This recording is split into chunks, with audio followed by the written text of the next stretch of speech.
Assalamualaikum warahmatullahi wabarakatuh, Sobat Gear, Anxiety, dan Psikosomatik dimanapun kalian berada. Berjumpa kembali dengan saya, Kang Ujub, dan tentunya kita masih seputaran pembahasan kita asam lambung, GERD, Anxiety, dan Psikosomatik. Teman-teman semua, seperti biasa, baru pertama kali ya berkunjung di channel ini, saya mengajak kalian untuk mensupport saya ya, dukung saya untuk terus berkembang channelnya dengan cara kalian bisa komen, bisa like, bisa subscribe jika memang kalian merasa video saya bermanfaat buat kalian. Dan terima kasih yang selalu dukung saya, support saya. Berkat kalian channel ini bisa terus berkembang ya, walaupun view-nya hanya segitu-segitu aja teman-teman. Yang paling penting bagi saya, kalian yang setia dengan channel ini itu mendapat manfaat. Itu aja teman-teman ya, mendapat manfaat dari apa yang saya share di channel saya. Nah teman-teman semuanya, Sobat GERD, Anxiety, dan Psikosomatik dimanapun kalian berada, saya doakan kalian yang masih banyak sensasi berangsur pulih. Insya Allah kalian bisa sehat kembali ya, bisa beraktivitas lagi dengan aman dan lancar ya. Karena tentu saja teman-teman, hal yang paling kita rindukan ya, yang paling kita damba-dambakan adalah gimana kita bisa beraktivitas dengan aman dan lancar ya.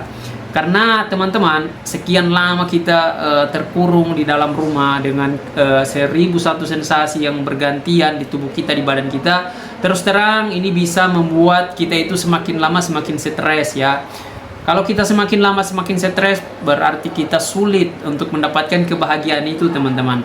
Nah doa saya ini semoga dengan kalian memahami apa yang saya sampaikan di video-video saya, kalian bisa perlahan untuk menerapkannya ke kehidupan kalian ya, dan insya Allah itu bisa merubah semuanya apa yang menjadi yang kalian harapkan teman-teman. Amin. Nah oke, pada kesempatan ini seperti biasa lagi ya, saya ingin jawab satu pertanyaan ya, satu pertanyaan aja ini seputaran pola tidur ya, yang ditanyakan oleh saya baca di kolom komentar itu. Katanya di situ ya kurang lebih seperti ini. Saya katanya sudah pola makannya sudah dijaga, pola pikirnya dan juga pola hidupnya itu sudah dijaga, tapi dia masih kesulitan dengan pola tidurnya ya. Seperti itu kurang lebih pertanyaannya. Sepengalaman saya teman-teman yang pernah mengalami gangguan tidur ya, benar-benar saya alami teman-teman, dan itu tidak hanya terjadi sekali dua kali teman-teman, itu berulang-ulang, hampir berhari-hari saya mengalami yang namanya susah tidur teman-teman ya. Dan untuk tidur yang efektif itu teman-teman masih jauh sekali dari harapan ya. Kalau kita harus tidur di atas 6 jam dalam sehari, barangkali mungkin 7-8 jam ya normalnya orang biasa teman-teman ya. Kita bisanya mungkin hanya dapat 4 jam dalam sehari teman-teman. Itu yang pernah saya alamin ketika saya mengalami asam lambung, GERD, Anxiety, dan Psikosomatik ini yang lagi parah-parahnya. Nah teman-teman, Sobat GERD, Anxiety, dan Psikosomatik, perlu kita ketahui dulu ya, apa sih yang menjadi penyebab kita itu kesulitan untuk tidur teman-teman. Beberapa faktor teman-teman yang menyebabkan kita itu sulit tidur. Yang pertama faktor fisiknya, hanya dua faktor sebenarnya sih menurut saya teman-teman ya. Faktor pertama adalah faktor fisiknya teman-teman ya. Ketika kita masih banyak sekali sensasi di tubuh teman-teman, masih ada banyak gasnya terutama ya teman-teman, dan pola makan kita yang kita tidak bisa jaga, itu kemudian bisa memicu sulitnya kita untuk tidur di malam hari. Ini kita bicara tidur malam hari dulu teman-teman ya. Karena saya juga teman-teman tidak hanya mengalami masalah tidur di malam hari, tapi di siang hari juga teman-teman ya, sulit sekali untuk tidur. Nah yang pertama teman-teman, masalah makan tadi ya. Ada orang yang memang pola makannya itu dia tidak efektif teman-teman. Dia makan barangkali sudah mendekati kurang lebih 1 atau 2 jam di waktu dia mau tidur teman-teman. Jadi jangan pernah ya, jangan sekali-sekali makan kita itu makanan yang berat, apalagi itu di waktu mendekati waktu tidur kita ya. Kalau saya, kebiasaan saya itu teman-teman, saya tidak makan berat lagi setelah waktu isya teman-teman. Saya makan itu setelah maghrib ya, kalau pengen makan berat teman-teman. Dan itu saya tidurnya sekitaran di jam 10, jam setengah 11 teman-teman. Nah itu biasanya teman-teman, kalau kita lagi dalam tahap pemulihan itu sebaiknya jangan pernah tidur di atas jam 11. Dan kalaupun sudah pulih teman-teman, tetap tidak boleh kita tidur di atas jam 11 kalau memang tidak ada keperluan yang memang haruskan kita begadang teman-teman. Kalau saya teman-teman akhir-akhir ini memang sudah ada 2-3 bulanan ini teman-teman, waktu tidur saya itu rata-rata di jam 12 sampai jam 1 teman-teman ya, akhir-akhir ini. itu memang ya saya yang suka begadang aja teman-teman ya, entah kenapa juga ya.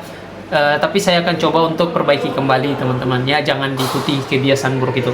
Nah, yang berikut setelah pola makan kita ya, setelah pola makan kita teman-teman, kita perhatikan dulu teman-teman, makanan apa sih yang berpotensi untuk kita makan itu yang baik ya, yang seharusnya kita makan itu pada saat malam hari teman-teman ya. Kalau memang kalian pengennya itu nggak kebangun atau nggak ada gangguan di saat kalian mau tidur malam teman-teman, jangan kalian makan makanan yang aneh-aneh ya, misalnya kayak nasi goreng yang terlalu banyak minyaknya. Tapi itu waktu yang tidak disarankan untuk makan malam itu, makanan-makanan yang seperti itu teman-teman berpotensi membuat kerja lambung itu menjadi banyak. Kalau di siang hari atau pagi hari kalian makan nasi goreng masih oke-oke saja teman-teman, karena kalian akan bergerak, ada aktivitas yang kalian lakukan teman-teman.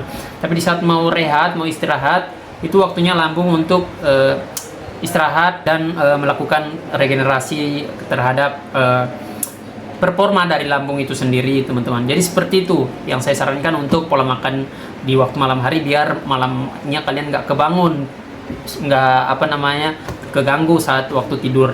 Nah, yang menjadi penyebab kedua teman-teman ya, tidak lari dari masalah psikis atau kondisi psikis, psikologi ya teman-teman ya. Masalah psikologi yang masih belum teratasi itu kemudian membuat kita jadi sulit untuk tidur teman-teman ya, karena di sana ada kecemasan, ada ketakutan, masih ada kegelisahan teman-teman ya.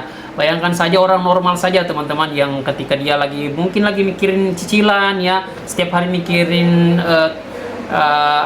cicilannya ya, mau tidak mau teman-teman keganggu pola pikirnya, akhirnya sulit untuk tidur teman-teman ya, karena pola pikir tadi yang masih terlalu banyak hal yang dipikirkan. Jadi tidak enjoy teman-teman. Untuk tidur itu, saraf itu perlu enjoy ya, saraf itu perlu relax. Jadi lepaskan segala beban pikiran, lepaskan segala apa yang kalian khawatirkan, cemaskan terkait dengan sensasi sekalipun ya. Kalaupun kalian ingin memang betul-betul mau tidurnya itu tidurnya nyenyak teman-teman, kalian itu usahakan serileks mungkin ya teman-teman ya. Jangan kemudian di saat kalian tidur pernah satu kejadian ya yang mungkin membuat kalian itu kebangun tiba-tiba di waktu malam hari, mungkin asam lambungnya naik dan kalian terus jadi trauma teman-teman ya. Itu juga bisa memicu pola itu, siklus itu terulang-ulang lagi teman-teman, karena sudah ada ke-trigger mindsetnya kalian dengan pengalaman kemarin itu ya, kejadian kemarin itu ke-trigger pola pikirnya. Akhirnya kalian jadi mikir lagi nih, kalau saya tidur gimana saya kebangun lagi jam 1, jam 2, gimana kalau saya nggak bisa tidur. Nah, pertanyaan-pertanyaan itu kemudian terekam lagi teman-teman di pikiran kalian, akhirnya kita jadi sulit untuk tidur ya. Dan kalaupun bisa tidur teman-teman, kita pasti mudah sekali terbangun teman-teman, jam 1 malam, jam 2 malam itu sudah kebangun gara-gara ada tadi program yang kita tanam di siang hari tadi atau di sore hari mau menjelang tidur itu. Ketakutan-ketakutan itu kemudian akan dibuktikan teman-teman akibat dari kegelisahan kita tadi ya. Jadi dia akan jadi kenyataan teman-teman ya. Nah, beda cerita dengan kita yang penuh keyakinan, kita bisa tidur penuh perasaan hati dan pikiran yang rileks teman-teman ya, benar-benar lepas ya, itu kita bisa tidur teman-teman.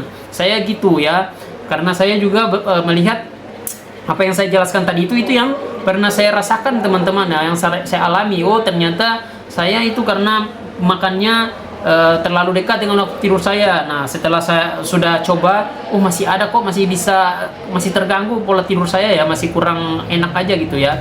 Nah, saya coba nih yang kedua nih teman-teman ya, saya cari lagi, ternyata setelah saya dapati, oh ada trauma, ada kejadian yang saya rekam kembali, saya ingat kembali, akhirnya saya takut lagi, cemas lagi, akhirnya tidur dalam kecemasan teman-teman. Nah, akhirnya kebangun lagi ya. Itu dia sih yang membuat saya sulit untuk tidur teman-teman.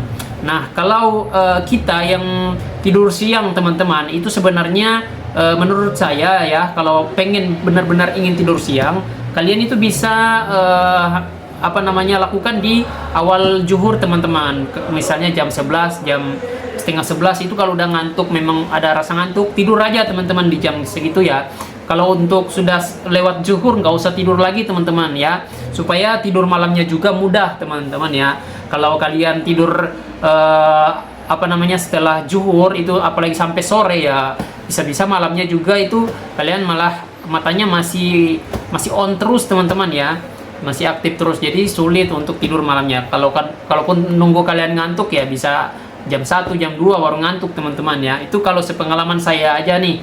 Nah, kalau teman-teman yang ingin hidup sehat ya, yang paling apa namanya, ingin menerapkan pola hidup yang paling sehat termasuk pola tidurnya itu ya teman-teman ya, itu yang dicontohkan Nabi teman-teman ya, bagi kita orang Islam ya, tidur di sebelum waktu zuhur ya, kalau bisa tidur di waktu itu teman-teman ya, tidur walaupun nggak hanya setengah jam ya, setengah jam nggak sampai sejam juga itu cukup teman-teman ya, untuk bagaimana kalian itu bisa bangun nanti di sepertiga malam ya. Jadi kalian setelah Isya jam 9 jam 10 ya, kalian kalau memang ada targetnya untuk niatnya itu bisa sholat tahajud teman-teman ya, sepertiga malam kalian tidur di jam 9 jam 10-an teman-teman. Nah, kalau kalian sudah targetkan seperti itu teman-teman, sudah jadikan kebiasaan, nanti tubuh akan membuat alarm sendiri teman-teman ya.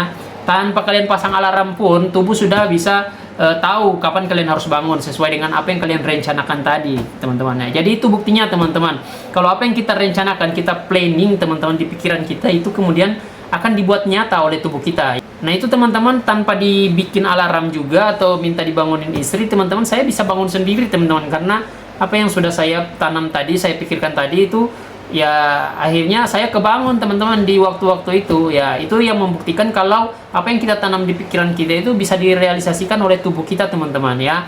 Intinya seperti itu. Begitu juga dengan keyakinan kalian teman-teman. Kalau kalian selalu yakin kalian baik-baik saja, aman-aman saja untuk tidur ya, kalian lebih perkuat, lebih yakinkan diri kalian teman-teman. Kalau kalian baik-baik saja ya, tidak akan terjadi apa-apa. Insya Allah tubuh juga itu akan menyikapi, merespon pikiran kalian yang selalu positif itu untuk kalian bisa tidur nyenyak. Itu sih sepengalaman saya ya, yang saya alami, dan lama kelamaan ya tidurnya jadi nyenyak teman-teman ya, dan bangunnya juga segar, fresh gitu teman-teman ya. Kalau kalian tidurnya itu berantakan, biasa bangunnya itu badannya lemes, sakit badannya. Itu teman-teman pengaruh buruk dari tidur yang tidak efektif. Nah, dengan menonton video ini teman-teman, semoga kalian bisa tidur nyenyak dan bisa bangun dengan perasaan yang bahagia. Amin, amin ya robbal alamin. Oke, terima kasih. Mungkin itu saja ya yang bisa saya share terkait dengan pola tidur. Ini sangat penting untuk kita ya teman-teman ya, karena waktu tidur itu menentukan bagaimana kita akan beraktivitas di esok harinya. Oke teman-teman, terima kasih. Semoga bermanfaat buat kalian semua. Assalamualaikum warahmatullahi wabarakatuh.